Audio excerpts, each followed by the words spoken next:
They say the game ends when the lights shut off, when the crowd stops cheering, when you hang the cleats up, and you finally put the equipment away for the last time. But for us, that's just where the beginning starts. This is Life After Baseball. Listen, this show is one of these things that's extremely passionate to me, extremely passionate to JP, and we just want to highlight, former baseball players, the heart that they, were able to develop, the grit, the grind, and just all these skills and characteristics that they were able to develop in baseball and how they're bringing it to the baseball world. And I just think it's super important, just for athletes in general, to be able to find something after sports and specifically for us, life after baseball. So just a quick introduction. My name is John Paul. My name is Chris Campbell. And we are former baseball players who turned ourselves into entrepreneurs. And I'm soon to be my first business owner. Chris is a current business owner right now in the credit world. We'll get into our backstory about how we got to where we got to. But really right now, what we wanted to get into for this first episode was give you guys really what we wanted to talk about and what is the main purpose of this.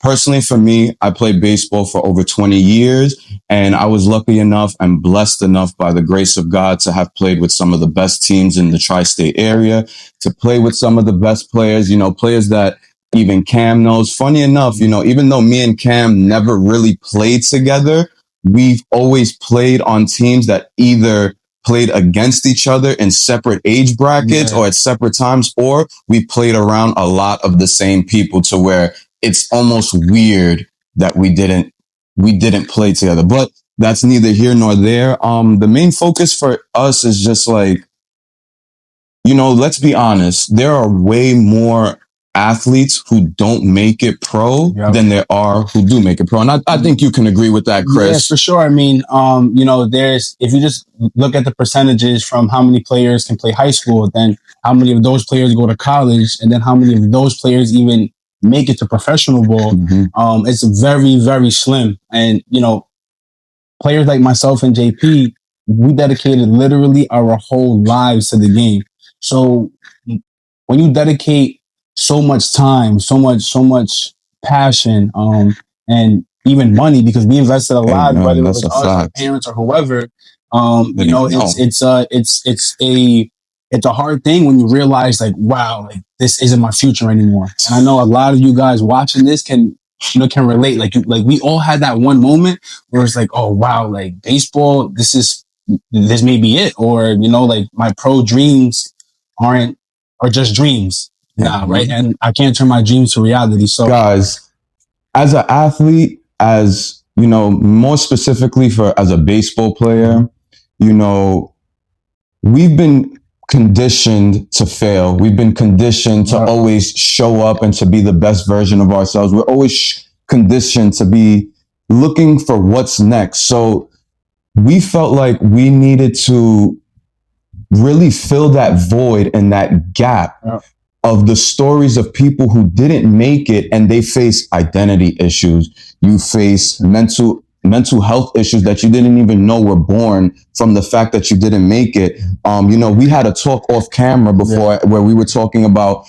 how I specifically said I had developed body dysmorphia because of my sport. And that is grown from the fact that, we're being judged every single, when you're an athlete, that you're showing up every day to prove yourself. You're showing up willingly being judged, and you're being either told you're not in shape, you need to get faster, you need to get stronger, this is wrong, that's wrong. So you develop this sense of, body dysmorphia, not feeling like, damn, this is wrong or that's wrong. Like me personally, I never understood what it was to be in shape. Like for me, being in shape just meant that if my coaches said that I was, good enough that oh, you came back in good shape, you look good. For me, that was being in shape. To me personally, I didn't know what was it to be really in shape. It was just either big and out of shape, or you're not, or you're just in shape. There's really no in between. And then on top of that, there's just a real big trickle down effect that, you have these feelings of disappointment, not only within yourself. You feel like you disappointed family members, friends. Especially because how much time, like they have high hopes for you, high expectations. They see how much work you put into the game. Especially your parents, right? Like I know, my mom, and just speaking of myself, she's invested a lot into me, and I've had a lot of friends that have also invested a lot, whether that be their parents taking me to games, Yep. or driving me to tournaments, letting me Yep. stay at their hotel rooms. I mean, you name it. They've helped me. So it's almost like you're letting down a whole community of people that literally had your back, right? So just kind of going back to like the main point of the podcast, life after baseball. There's so many things that we go through, and we're only teenagers. Think about it. We're graduating college, 14 to 18, bro. into this world that we're lost in, because once again we had that identity crisis, because baseball was literally everything for me. Yep. I used to tell myself that if I didn't get drafted, I was a failure. Like think about how crazy that is. I failed in life if I didn't get drafted. Amen, like, think bro. about how crazy that is. And that is a fact. I know for a fact that you guys watching this can definitely relate.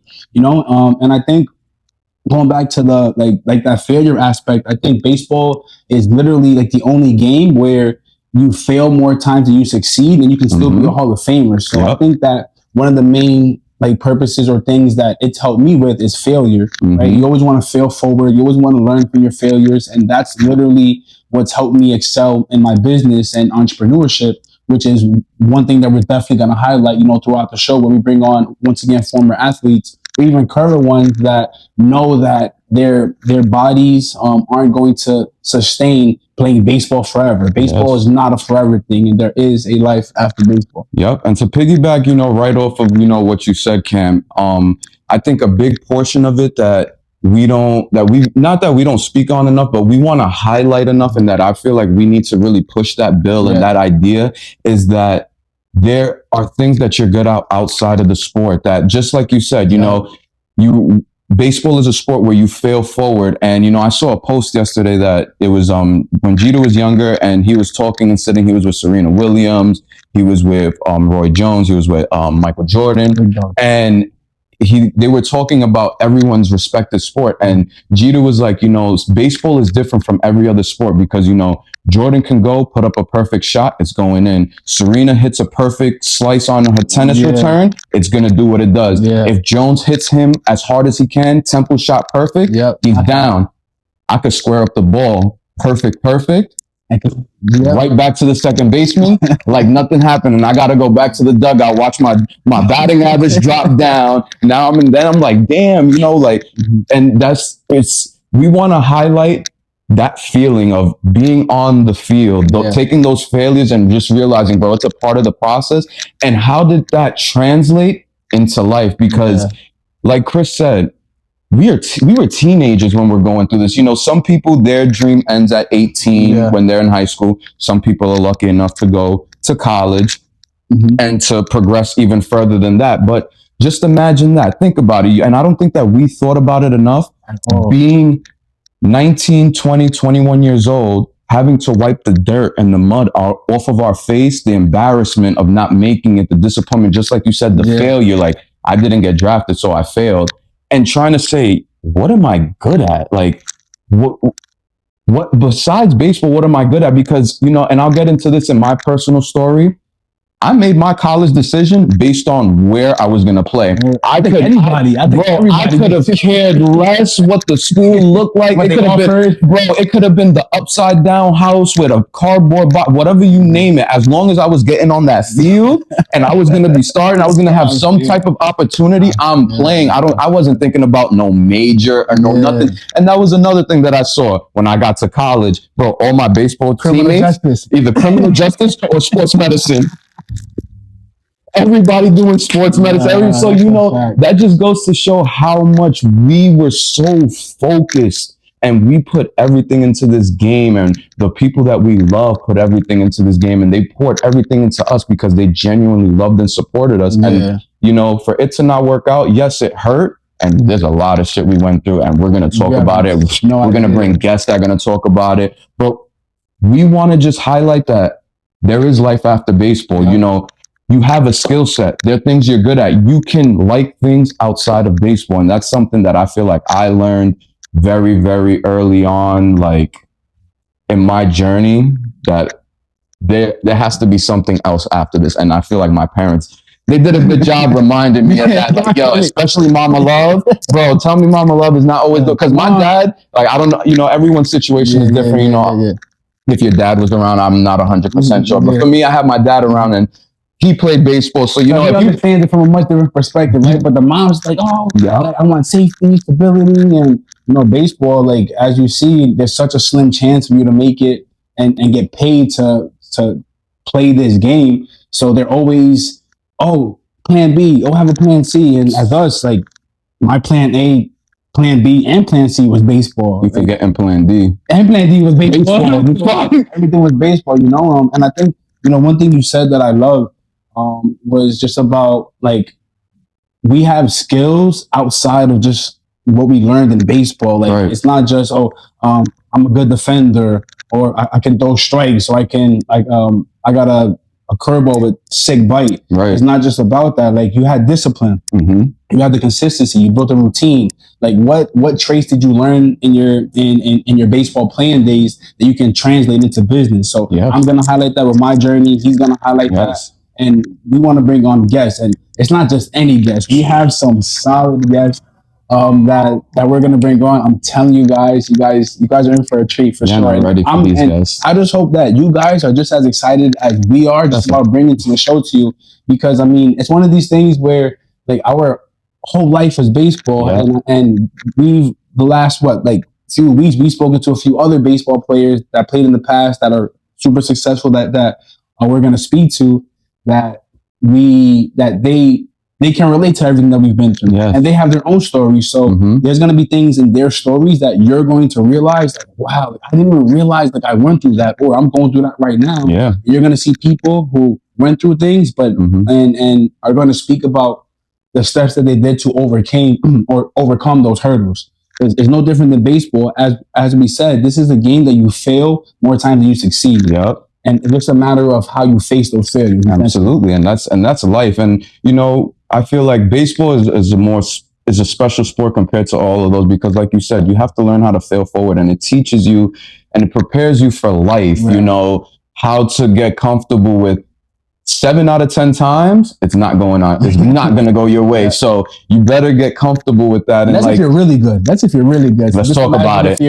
Let's talk about it. You're really good. Then you get that 3 out of 10, like, holy shit, like, he hitting 300. And like, that's another thing. We're going to get into so many different conversations, but we wanted to, you know, highlight mainly the people who, and I had this conversation with Cam off camera where I was telling you, and I feel like baseball players, and especially athletes, we're designed to be entrepreneurs. We're designed to be business owners, because we're the type of people that we have been ingrained that we have to find ways to get better. You know, it's not always going to be told to us. No one's going to tell. It's no cookie. No one is always going to be telling you to do that. And especially with baseball, you got to adjust on the fly. You have from pitch to pitch, at bat to at bat, pitcher to pitcher, moment to moment, inning to inning, game to game. Everything is an adjustment. So that's life right there. So, you know, I say that to say, you know, we want to show how these athletes, how we're built, especially baseball players, we're designed to be entrepreneurs and to be business owners. And that's what we really want to bring on. We want to bring on those entrepreneurs, those business owners that were able to see something beyond baseball, who said and didn't allow the fact that, you know, damn, I didn't make it, but I still have so much more I know that I can offer. I know that there's more in store for me. Like, I don't know, I feel like you can relate to this, Cam, but there's just this feeling that you have deep inside of you that, you know, your current situation just doesn't match what you're living. So it's just, I need more. There's something bigger out there. And we want to highlight those people who have those same feelings, translated the consistency, the discipline, the ability to work on a team, the ability to talk to another teammate, the ability for you to pick up someone else's slack, to be able to know that, you know, my mans can't show up today. So you know what? I got to put out some extra effort. I got to make sure I get one extra hit. Yo, he just made an error. Yo, don't worry about it. I'm a K the next guy, and I'm a K his mans too, just cause, you know, it just shows those type of grit. And we want to highlight those stories and really bring light to not only the older generation, because I feel like the older generation, they already know this, they found their life, but more people in our generation, even and younger most, ones. and that's and you right beat me to it. Most importantly, we want to show the younger generation, because like we mentioned earlier, there's going to be more people who not going to make it than there are that's going to make it. And we want to be that outlet and show that, like Cam said, yo, even if you don't make it, there's a life after baseball. We want to be those guys, or we want to bring those guests on that people can look at and say, damn, I didn't make it, but I do like business. I do like real estate. I do like fitness. I do like this. Shit, if he did it, then I could do it. And we want to put and show that, yo, baseball is, yes, it could be your whole life. It was our whole life. But now it's just a part of our life. And now we're reverting back to the sport that we love. And instead of it giving to us, now we're going to give back to it and help that next generation, just put that message forward. And, and I don't mean to chat a lot, but this was something that Cam brought to me, and it's a passion project. So, that Cam could really get into the whole idea of like the passion project, because it was a concept that he brought to me. But don't let JP, like, I brought it to him because, I mean, as you can tell, like, he's passionate about the game. He lived it, like, he played at a high level, and he just embodies literally life after baseball, and all the stuff that he's doing today. I can see how baseball has shaped him, and his development and his journey. I see how much it's changed me. And just to kind of speak on like life after baseball, as far as the business stuff, like, you're going to see entrepreneurs on here, whether it's me, whether it's JP, whether it's, some of our guests, and maybe you want to do what they're doing now, right? Maybe they didn't make the major leagues in baseball, but they're in the major leagues in their lane, in their respective field. Yes, sir. Right, respectfully. So it's one of those things, once again, that we just took the same work ethic and discipline that we had in baseball and just put it into business, and it's literally the same thing. And as you spoke about, like, I feel like it's hard for baseball players or athletes to have a regular job, because I feel like I'm mentally unemployable. Whereas, like, I don't want to be told what to do. I don't want to have to go in somewhere. I want to be able to make my own schedule, because that's what I thought I was going to do. I thought I was going to get paid for playing the game. Get paid to be who we are. Right. That's essentially what it showed us. Like, getting paid to live, like literally paid to live. And that's what we're trying to do right now. And that's that entrepreneurial scene, like that. And I didn't even notice that, but the fact that you just said that, it was so good. Like, when we were younger, we were really trying to get paid to live, to play a game and do something we love. So now we're just doing the same thing, finding something else we love and trying to get paid to do that. Exactly. Right. So, guys, just to kind of wrap this up, once again, Life After Baseball is going to be a show to highlight former athletes, specifically former baseball players, on how they were able to transition from their life in baseball, where everything was literally surrounded by baseball, to what they're doing now in business. And as we stated in the beginning, the game doesn't change; it just changes arenas. It's a fact. You can see how you can go from dugouts to deals, from cleats to clients. So just know you're going to see us a lot. We're going to show you guys, and our guests are going to show you that there is a life after baseball. There is success. We'll see you on the next one. Holla.